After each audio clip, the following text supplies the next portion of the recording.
Las mitocondrias son uno de los orgánulos más conspicuos del citoplasma y se encuentran en casi todas las células eucariotas. Observadas al microscopio electrónico de transmisión, presentan una estructura característica. Tienen forma alargada u oval de 0.5 a 1 micra de diámetro y están envueltas por dos membranas distintas, una externa y otra interna muy replegadas. Se encuentran mitocondrias en las células eucariotas. El número de mitocondrias de una célula depende de la función de esta. Las células con demandas de energía particularmente elevadas, como las musculares, tienen muchas más mitocondrias que otras. Por su acusado parecido con las bacterias aeróbicas, los científicos creen que las mitocondrias han evolucionado a partir de una relación simbiótica o de cooperación entre una bacteria aeróbica y una célula eucariota ancestral. Las siguientes partes de la mitocondria. Membrana externa. Es completamente permeable a pequeñas moléculas, de superficie lisa. Contienen canales especiales que transportan moléculas de mayor tamaño. También sirve de protección y su forma varía de redonda a alargada. En ella se encuentran las porinas, unas proteínas especiales que cumplen la función de poros. De allí su nombre, a través de los que pueden pasar a su vez otras moléculas. Membrana interna, también llamada membrana intermitocondrial. Es menos permeable que la externa, es decir, que solo deja pasar moléculas mucho más pequeñas hacia la matriz. En ella se observan pliegues que se denominan crestas. Muchas de las reacciones químicas que ocurren en la mitocondria tienen lugar específicamente en la membrana interna.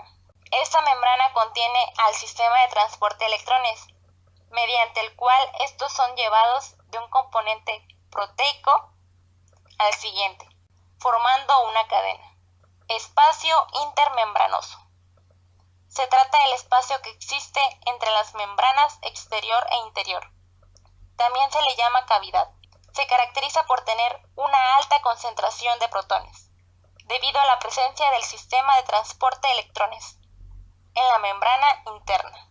Crestas. Son pliegues de la membrana interna que ayudan a aumentar el área de su superficie, de manera que puedan ocurrir más reacciones químicas, como el transporte de electrones y la respiración celular. De no existir estos pliegues, la membrana interna simplemente sería una superficie esférica, donde ocurrirían menos reacciones químicas y por ende sería una estructura mucho menos eficiente. Matriz. Es el fluido parecido a un gel que se encuentra contenido dentro de la mitocondria. Contiene una mezcla de alta concentración de enzimas y en ella ocurre el denominado ciclo de Krebs.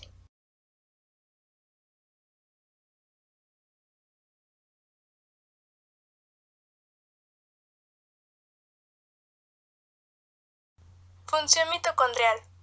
La principal función de las mitocondrias es generar energía para mantener la actividad celular mediante procesos de respiración aerobia. Los nutrientes se inciden en el citoplasma celular para formar ácido pirúvico que penetra en la mitocondria. En una serie de reacciones, parte de las cuales siguen el llamado ciclo de Krebs o del ácido cítrico. El ácido pirúvico reacciona con agua para producir dióxido de carbono y 10 átomos de hidrógeno. Estos átomos de hidrógeno se transportan hasta las crestas de la membrana interior a lo largo de una cadena de moléculas especiales llamadas coenzimas. Una vez ahí, las coenzimas donan los hidrógenos a una serie de proteínas enlazadas a la membrana, que forman lo que se llama una cadena de transporte de electrones. La cadena de transporte de electrones separa los electrones y los protones de cada uno de los 10 átomos de hidrógeno. Los 10 electrones se envían a lo largo de la cadena y acaban por combinarse con oxígeno y los protones para generar agua. La energía se libera a medida que los electrones pasan desde las coenzimas a los átomos de oxígeno y se almacenan en compuestos en la cadena de transporte de electrones. A medida que estos pasan de uno a otro, los componentes de la cadena bombean aleatoriamente protones desde la matriz hacia el espacio comprendido entre las membranas internas y externas. Los protones solo pueden volver a la matriz por una vía compleja de proteínas integradas en la membrana interior. Este complejo de proteínas en membrana permite a los protones volver a la matriz si solo se añade un grupo fosfato al compuesto diofosfato de adenosina para formar ATP, en un proceso llamado fosforilación. El ATP se libera en el citoplasma de la célula, que lo utiliza prácticamente en todas las reacciones que necesitan energía. Se convierte en ADP, que la célula devuelve a la mitocondria para volver a fosforilarlo.